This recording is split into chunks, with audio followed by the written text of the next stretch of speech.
Hello everyone. So you want to know how to get smooth and consistent, good-looking games and FPS. Well, you're in luck. This video will go over every setting in AMD Adrenaline, so let's hop right in. Once you boot up Adrenaline, you're going to see this screen. First things first, make sure your drivers are up to date. Heading into the gaming tab, you're going to see your library, and Advisor will advise you on what you can do to help increase performance on a specific game.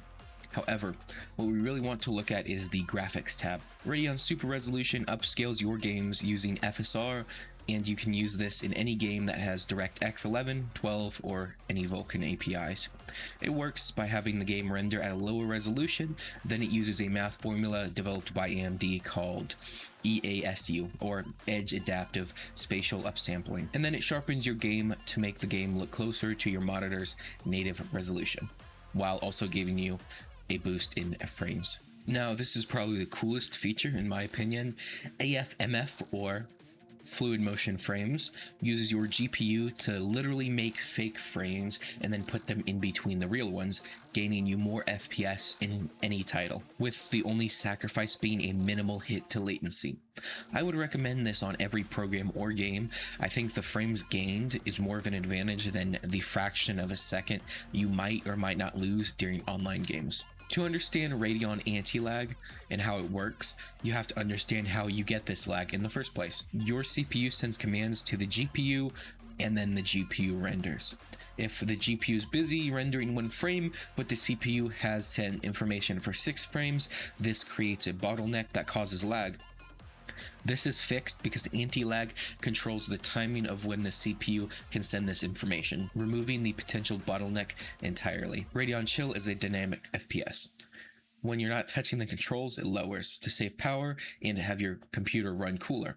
So it's not a bad option for like laptops, but it can cause some latency issues. So if you have a desktop like mine, I don't recommend running it. Image sharpening uses an algorithm to simply sharpen the image.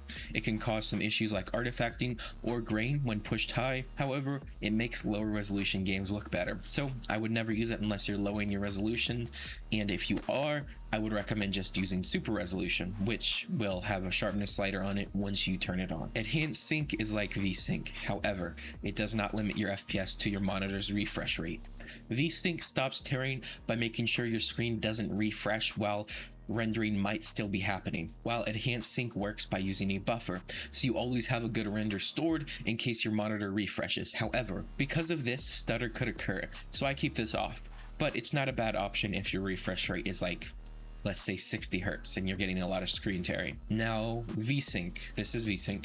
Keep this off unless application specifies, because sometimes you want it on, most of the time you want it off. That's just my opinion though. It's really up to you. Anti-aliasing. I use application settings. It's like super resolution, but without lowering your frames. You can get more FPS depending on the program and the type you use, FSR being AMD's version. The methods are different ways to process this anti-aliasing. Like I said, FSR, you also have MSAA, which runs the best, SSAA looks the best, and adaptive is somewhere in the middle. But since it's application controlled, it doesn't really matter, so I keep this on MSAA. Morphological anti-aliasing, or MLAA. It doesn't work on DirectX 12 or Vulkan and runs differently on a GPU. That's why it has its own toggle. It does have minimal performance hit compared to the others, but might not work so well for words or like some 3D objects. And a performance hit is still a performance hit, so I keep this off. Anisotropic filtering keeps details and textures even at a distance, or in a game save processing power by showing a poorly rendered version when the character is farther away, or the character shouldn't notice that texture. Keeping it off has the best performance, and 16 times will make sure that your games look better. But I keep this at 2 times for a little visual boost and pretty much 0 impact for performance. Texture filtering quality. Texture filtering quality is how the textures are prioritized in your system or program. I keep this on high because it has no performance hit, and it would just not make sense to willingly let your graphics card slack on textures. Surface format optimization forces your GPU to render HDR, lighting and shadows at a 16-bit format, and this is meant to help with system performance. However, it looks worse and does not impact your performance, especially on newer cards, unless you have, like, I guess, a gig and a half of VRAM. Tessellation mode. It is meant to boost FPS, however, it only really works for older games. So I have this on use application settings. OpenGL triple buffering is like VSync for OpenGL applications. It is once again a buffer. However, it's just outshined, and that is if you can even find an OpenGL game. So I recommend keeping this disabled. 10-bit pixel format changes the standard color output from 8-bit to 10-bit. This does impact performance and really isn't needed with HDR enabled in Windows anyway. That being said, I would only recommend turning this on if you draw a lot on your computer or use Photoshop a lot, but that's assuming you don't already have HDR enabled. If you have HDR at all, do not use this setting. Keep this on 8-bit. Last option here is of course resetting your shader cache.